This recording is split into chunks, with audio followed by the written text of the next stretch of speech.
This evening we're going to be looking at this Psalm 103, and it's a neat psalm. There's a lot to it. One of the things I like about the Psalms is they capture so many emotions, and it seems like whatever you're dealing with in life, whatever you're feeling, wherever you are emotionally, there's probably a psalm somewhere that captures that feeling.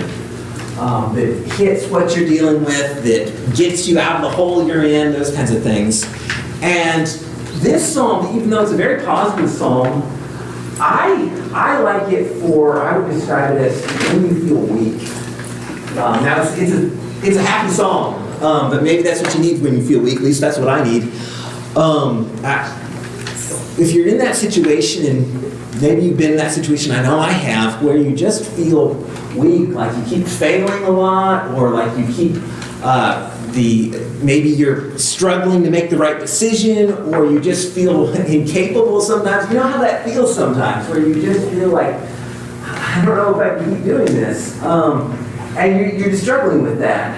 And I think this is a great psalm to go to during those kinds of times. I think this is a psalm where someone was able to be lifted out of those kinds of challenges. So, let me see if I can get this on, get that turned on again. See if that'll work. If I can get it, then we'll have it on the screen. If not, we'll just go through the handout, which is good. I was going to project the psalm up there as well. We'll see. But go ahead and, let's just go ahead and start reading through it together. And I just want to break it down and think through it section by section, think about how this helps us during those times. So, yeah, this might work.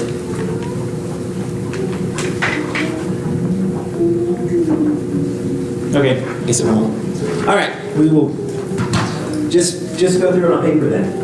All right, so start with the first verse.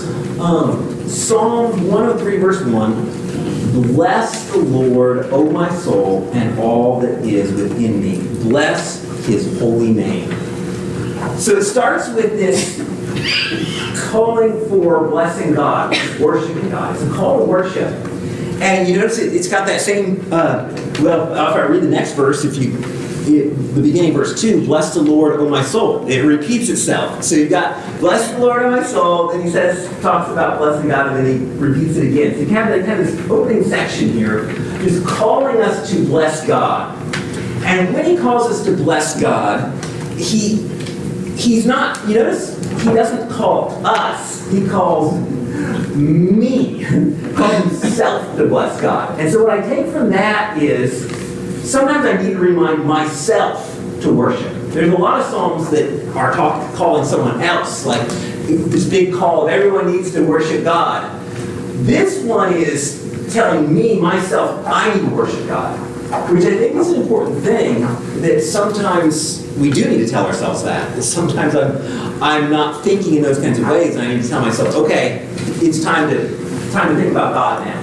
And so that's the way he starts out this psalm, this call to bless God for what he's done. So then, after you have that, he has in verse 2, he says, and forget not all his benefits. Don't forget what he's done. You know what, let me bring the whiteboard, because I won't be able to do the screen. I'll do the whiteboard. Someone wants to grab that. I think that'll work. That way I'll just write down the things and you can mark it as we go on your psalm. So the first thing we had was this call to worship. The second thing is this don't forget what he's done. So it gives us the reason why we should call him. Forget not all of his benefits. And then he goes through and he lists. It's interesting, he lists these. Now the fact that he says don't forget his benefits, what that tells me is I might forget his benefits. So there's a temptation to forget. All right, let me write these down. So we started with reminder here. Reminder. What did he write? Throw that one away. Don't send me a bill for some viewers. There we go. Reminder to myself to worship. So that's the first thing we can mark on there. Let me just turn that off so it's not distracting, since it's not going to do what we want. There we go. All right. Reminded myself to worship. But then he tells me why. And he says, remember, don't forget what he's done. Because I'm tempted to forget when I get in that hole. You know, it's easy to forget. Here's what he's done for me. And then he says, he starts listing off the things. So here, have I forgotten? What have I forgotten? All right, well, he gives me some examples in verse 3. Who forgives all your iniquities? Who heals all your diseases? Who redeems your life from the pit? Who crowns you with steadfast love and mercy? Who satisfies you with good, so that your youth is renewed like the eagles? So, in this part now, he just lists examples. And with these examples, they're all the same format. Notice the way it's all written the same way. And it's neat seeing these patterns in Psalms. That here, he says, God does this, God does this, God does this. It's just like the same sentence over and over, just with a couple of words changed. And so he's trying to just make us think about, here's what God does for me personally. Here's what he's done for you. And the kinds of things he mentions here is, he mentions the forgiveness, he mentions, I'll just write a few of them, there's a lot in there. We could say there's the forgiveness, there's, the next one was the healing, then we've got like this pulling us out of the pit. I'll just write a few of these. Healing, out of pit, so we can think of that as like changing circumstances. And so forth. He's mentioning all these different things that God does for us. Now, there's a lot of alls. Did you notice how much he has all in here? Forgives all your iniquities, heals all your diseases. He's really trying to emphasize here all this stuff. Now, whenever you see this in the Psalms, whenever you get to something like he heals all your diseases, there's always this, wait a minute, then why do I still have diseases? Like, if he's supposed to heal all of them, then what about those times when we're still dealing with those things? And I think later in the Psalm helps us with that, but we could, of course, just go to the New Testament and bring us some answers for that of, well, he will eventually all of our diseases will be healed. And so even if I'm in the situation right now where I'm like, oh, why hasn't he healed this disease? Well, he's promised he will. He will heal all the diseases in the resurrection. So with all of these kinds of benefits, you can take them, apply them all the way to our resurrection, or you can say, well, a lot of these things we can do it right now. Okay, then after he's said, here's what God does for you, then he says in verse 6, the Lord works righteousness and justice for all who are oppressed. He made known his ways to Moses, his acts to the people of Israel. Actually, let me mention that in verse 5 first. After he has all this, who does this, who does this, who does this, notice how he ends that. He says, so that your youth is renewed like eagles. That all of these things go to it so that this is like the result of that. Because of all these things, therefore, I can be renewed. My youth is renewed like an eagle. He said the result of all of these blessings is it should give me strength. That when I'm feeling down and I'm struggling and everything, all of these things should give me strength to keep going. Youth is renewed. Well, a lot of times you feel like, well, I don't feel like a youth anymore. Well, yeah, we don't. We will someday in the resurrection. But at the same time, as we dwell on these things and think about what he's done for us, it does renew us. It does give us that strength. Now, he continues there in verse 6 and 7, but now, as he's saying those other things that God does, in verse 6 and 7, it's not so much just about you. He's done this for you. Now he's just saying, generically, this is what he does for all God's people. Like, he works righteousness and justice. He he makes his ways known to Moses, his acts to the people of Israel. So this is, let me just say, for all God's people, blessings for all God's people here, like making his ways known to Moses and everyone. This is God revealing his will, revealing the scriptures, revealing his commandments, all that. So just so many things. It's like the psalmist just keeps thinking of more and more things. Of this, look at what God's done. Then he says in verse 8, the Lord is merciful and gracious, slow to anger, and abounding in steadfast love. He will not always chide, nor will he keep his anger forever. Okay, this opens up this new section about God's mercy. Now, it's based off of all of this. It's still based off of this idea that he's trying to tell us, hey, don't forget. I'm worried we're going to forget. So within this whole don't forget, he's told us a bunch of lessons, but now he really wants to hone in on God's mercy. So let me put it up here. God's mercy. He wants us to really dwell on that. Think about how merciful God is towards us.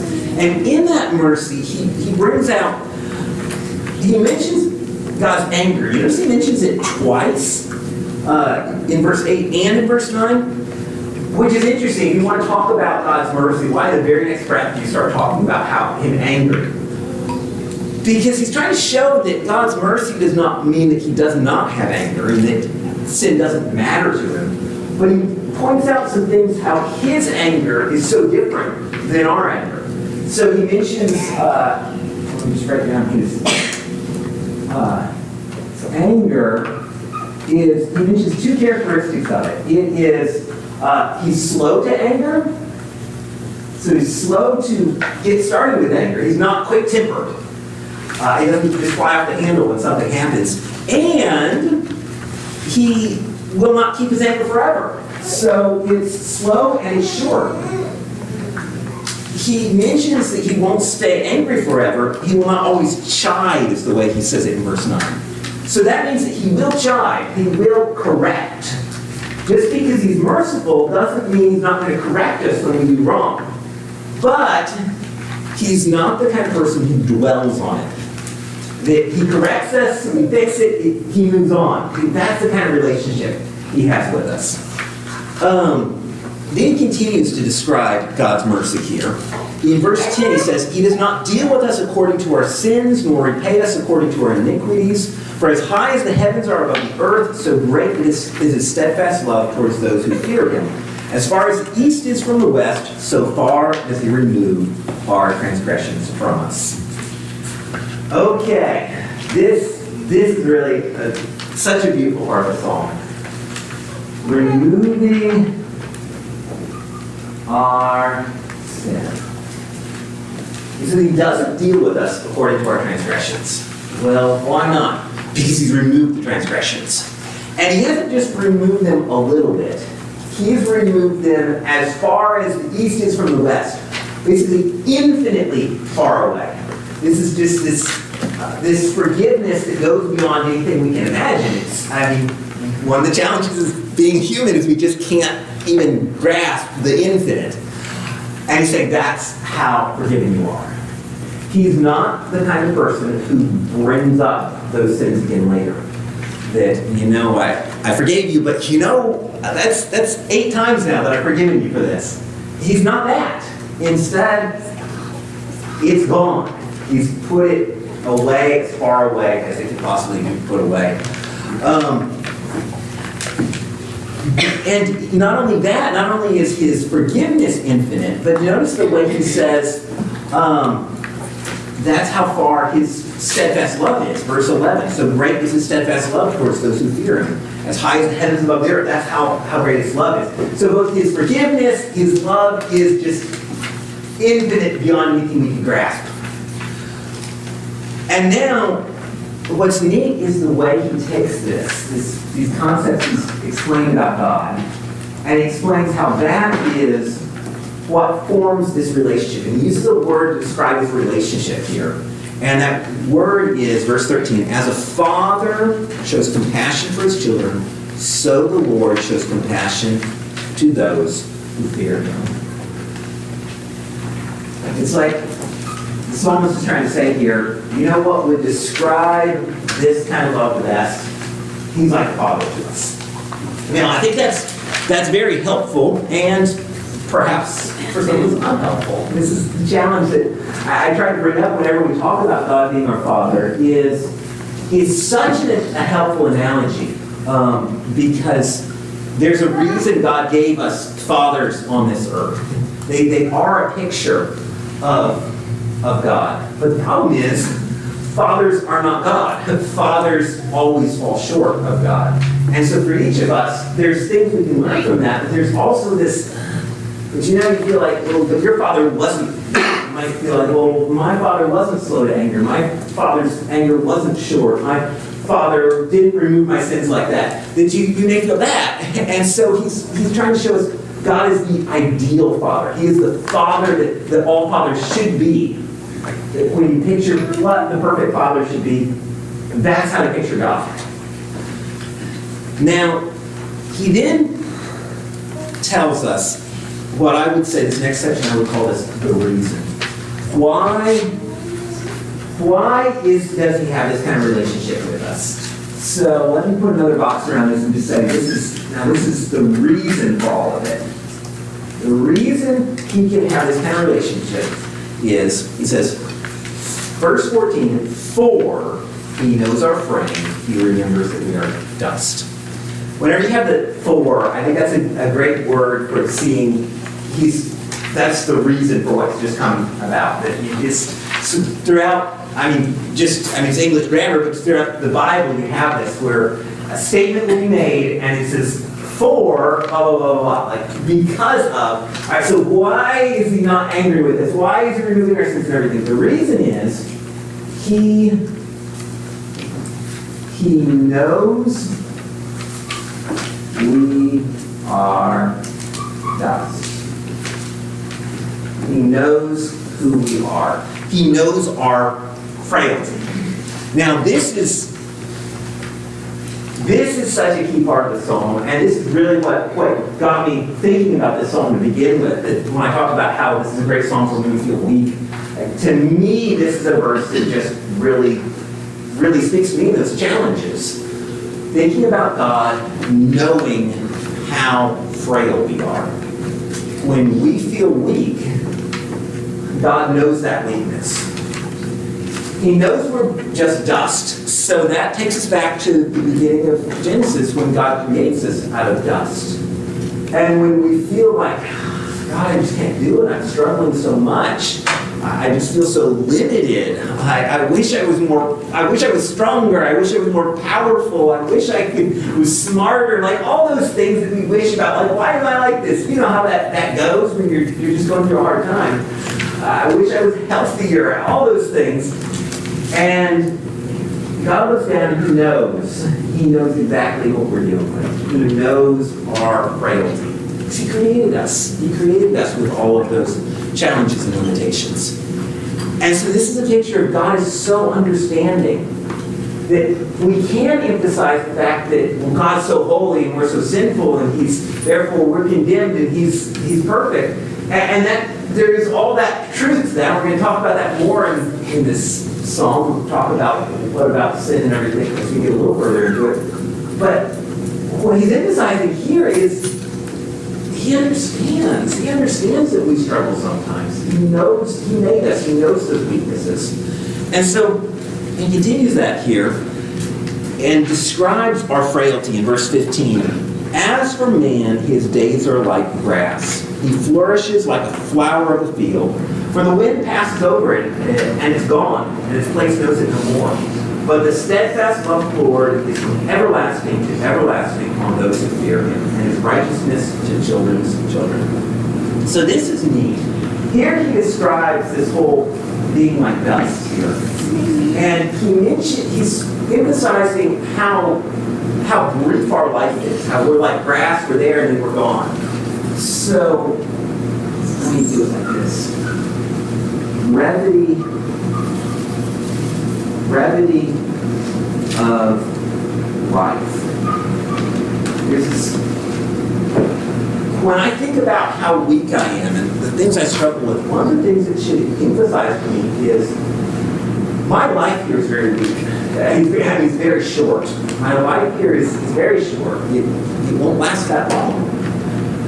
These weaknesses I struggle with are for this short time because I'm in this body that's going to decay and it's going to be gone. And that puts it in context. And he's reminding us of that because it's something he knows we need to think about. Now, this is something we don't often like to think about. Both the being dust and the brevity of life are things that we don't like to think about. I want to feel strong. I want to feel like I'm going to live forever. Like those very kinds of things that you want to feel powerful. And yet, there's great benefit in instead focusing on this sometimes. I am in this weak body that is going to disintegrate and fall apart. But what he does with it is really neat. He contrasts it. In those verses there, he contrasts it. He says, but. And whenever you get the word but, it always has this contrast. When you're reading through these Psalms, a lot of times the psalmist will do this. They'll say, blah, blah, blah, but, and then you get this totally different thought. And the two work side by side. So our lives are brief, but God's love is eternal. We get that from that phrase he says there, where he says, verse 17, but the steadfast love of the Lord is from everlasting to everlasting for those who fear him. So our existence here is very short. God's love is forever and ever. What's so great about that is it focuses us on God's love. If I dwell on, I'm just so weak and everything, and I can't do this, and I just wallow in that, then I'm missing it. He's using the dust and the brevity of life to bring us to focus on God's love. So if my life is short, what can I hold on to? Well, I can hold on to God's eternal love. That's where I need to put my focus. And then he says,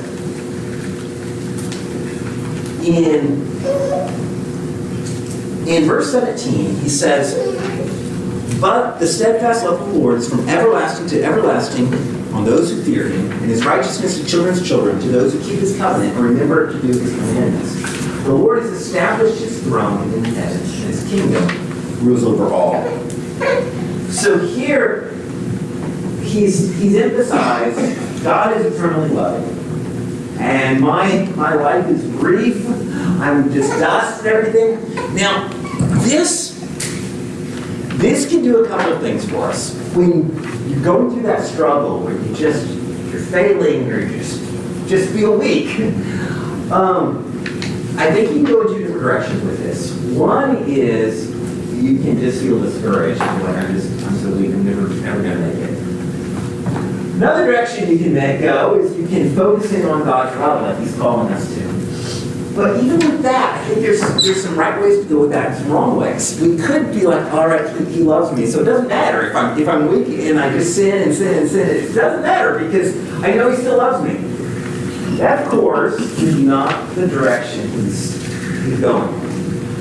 He's not using our weakness as an excuse for sin. Because I think that can happen. It's like, well, I can't help sinning. I just sin because that's how God made me. No, that's not true at all. That's not the way he wants us to think. So, what is he trying to say here? He says that God's great eternal love is for, and then he mentions all these things.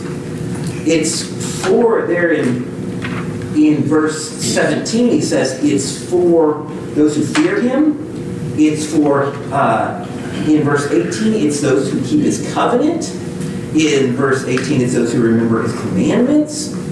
So, let me write these down. This love is for fear, covenant, commands. People who dwell on those things. Now, that's very important. That this is not love that, well, you can go out and do whatever you want, and it's fine, he loves me. But it also still take us the wrong direction. You just be like, well, that's my problem. I don't keep his commandments. I'm trying to, but I keep stumbling. And so how do you work through that? How do you have that attitude of, I know he's gracious and forgiving. I know he chides, but it's short and everything. I know that.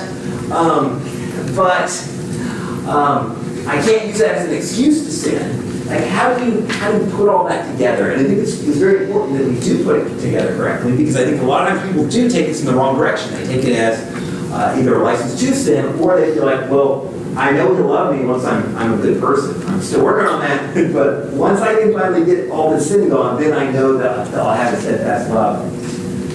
I think the key really goes back to what he said earlier. When he told us God is a Father, he has a Father relationship with us. He has that relationship where he wants us to do what's right. He's supporting us. He's there for us. He's loving us through all of that. But as any good father, he is not using that as an excuse for us to do wrong. He's a father who's guiding us to do what's right. I think that's the key there. Now, the end of this song takes us really back to the beginning. This need to worship. Starting with this call of bless God. We need to be blessing God. And in that call at the beginning, it was calling myself to bless God. Reminding myself that I need to be worshiping. And then telling me, well, here's all the reasons why I need to be worshiping. And reminding myself of that, reminding myself of that relationship. But once you get to the end, he circles back around to that worship. But now, the worship is not just me, it's everyone and everything. The end of the psalm is just so big and grand. So here you have it, verse 20. Bless the Lord, O you his angels, you mighty ones who do his word, obeying the voice of his word. Bless the Lord, all his hosts, his ministers who do his will. Bless the Lord, all his works in all places of his dominion. Bless the Lord, O my soul. All right, so here at the end, you have this, again, a reminder to worship. This call to worship that really parallels the beginning. So we have this connection between the beginning and the end. The two parallel each other. And this last one, notice the way it works. It starts with angels. Angels should be worshiping God. And then he says God's host should be worshiping. Well, a lot of times the word host in the Bible is referring to angels, so I don't know if that's separate than angels or not. But it has this idea of all those heavenly beings. And so you can picture yourself in the throne room, like in Revelation, with all the beings worshiping God. And then, verse 22, all of his works. Bless the Lord, all his works. So you picture the throne room there, and angels and all the heavenly beings, and then you zoom out from that and you're not in heaven anymore, you're seeing all of his creation, everything he's ever made. All of that is being called to worship God. Until it says at the end there, in all places of his dominion. Everywhere he rules over. What does he rule over? Everything. So everything should be praising God. And then he hones it all in at the very end and says, bless the Lord, O my soul. Takes it back personal again. So you have this kind of, this is drawn out, you kind of have like this big circle. It starts bigger and zooms in and zooms in and zooms in all the way to me. It starts out with everything worshiping God and coming down. All of heaven, all of this earth, all the way down to, and me. I'm just going to join into that great praise and worship to him. I think it's so fitting for a psalm like this because I do feel like this is a psalm about, at least for me when I read it, this is a psalm about feeling small. That I feel when you feel that weakness, that dust. And it ends with my smallness, and yet my smallness fits in with the grand picture of everything else. That, yes, we may feel insignificant here sometimes, but we're not. We're joining in this great chorus with all of the angels and everything in this great unity of praising God, because we too are in that grand relationship with Him. So, let's put this all together. I think this is just such a helpful song when you're just struggling and you're just feeling weak and seeing all that God has done for us, all and just how much He loves us over and over again. And there's a lot of other ways you can take this psalm. That was focusing in on that aspect from the kind of negative aspect, but it's such a positive psalm. This is also a great psalm to go to when you're feeling happy as well. But I want to take it in one last direction at the end. We've focused so much on seeing God in this, which is what the psalm is, seeing who God is. But one of the great things about understanding God's character is that it helps us imitate that character. And so one thing we can do with this psalm is after we develop all that admiration for God and His understanding of me, is then think about how can I be more like that? How can I have that level of understanding towards the people around me? So thinking about it from that aspect, this psalm could be written about Jesus. I mean, you think about Jesus, that yes, He was angry, but it was very short-lived. He chided, but He didn't chide forever. And He forgave people's sins. And you think about the way He related to His disciples. He was like a father to them. And so you can see all of that and how understanding He was to the people around them and their mistakes they would make, and how He continued to patiently help each of those disciples as they failed over and over and over again. And so you think about it from that aspect, that's who we need.